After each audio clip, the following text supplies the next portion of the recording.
If you asked me what game I was playing and I told you Ghost of a Tale, do you think you would be staring at a video of a mouse running around a jail cell? Probably not.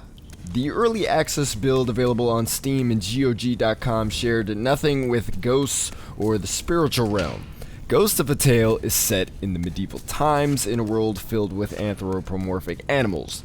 The main protagonist is a mouse, and his main enemies are rats. The story goes something like this. Centuries ago, an unconscious green flame destroyed the creatures of the world, and the dead rose again as puppets of the flame. The rats fought the flame, and they succeeded. Then your story begins. You wake up as Tilo, the main character, inside a jail cell. His wife is missing, and he wants to find her.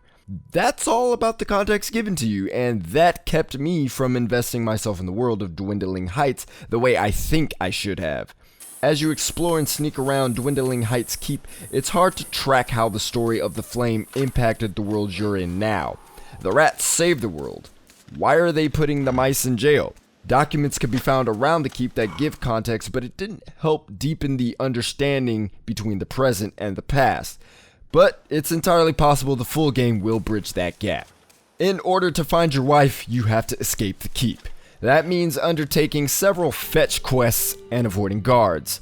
The build I played was limited to the jail, courtyard, and sewer, which, as I understand, makes up about 1/3 of the game. Literally all of your time between those sites is spent accomplishing fetch quests. I'm talking Zelda Wind Waker search for Triforce pieces type of fetch quests. They're not interesting. Think about why fetch quests are typically boring. They're blind searches and require retreading the same landscapes, waiting for your brain to notice the nook or cranny you missed several times before. According to this build, that is Ghost of a Tale in a nutshell. You're digging through chests, barrels, baskets, cupboards, drawers, and open spaces.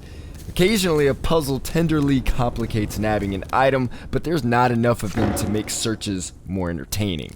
It's unfortunate because Ghost of a Tale is absolutely beautiful. Wandering through the stone-walled jails feels disgusting, and those walls have incredible textures. The grass sways in the wind, the god rays beautifully pierce the morning sky, and the character models have extreme detail. It's so much detail, the developers recommend that mid-tier machines don't even attempt 60 frames per second. But all of it feels hollow after you've tread the same spaces back and forth for hours looking for objects with barely any interesting interactions with the environment. As far as stealth goes, avoiding guards bothered me at first because Ghost of a Tale has an odd implementation of stealth. You're able to tiptoe past the rat guards, but they have an awareness meter that constantly fills up no matter how quietly you move. It feels faster or slower depending on your proximity and how fast you're moving. You've seen the awareness meter in various modern stealth games. If you make sudden movements, loud noises, or enter their eyesight, the AI searches for you. That's how it works in some situations, but when you're sneaking past a guard with their back turned to you, or they're sleeping, the meter continues to fill up even though you could be quieter than the water dripping in the background.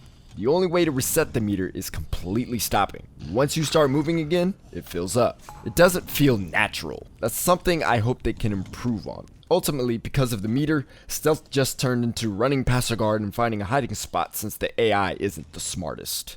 It's evident by the graphical detail that the developers are making the effort to create an adventure that's special. But it's also evident the game design feels amateur. Ghost of a Tale is considered feature complete, so what I experienced, except for the bugs, will likely remain the same. I can't recommend you buy into this early access version, but I can recommend you keep an eye on the release. I don't think this slice flattered the game, but I do think there's potential for a magical experience in the final version, so look for it.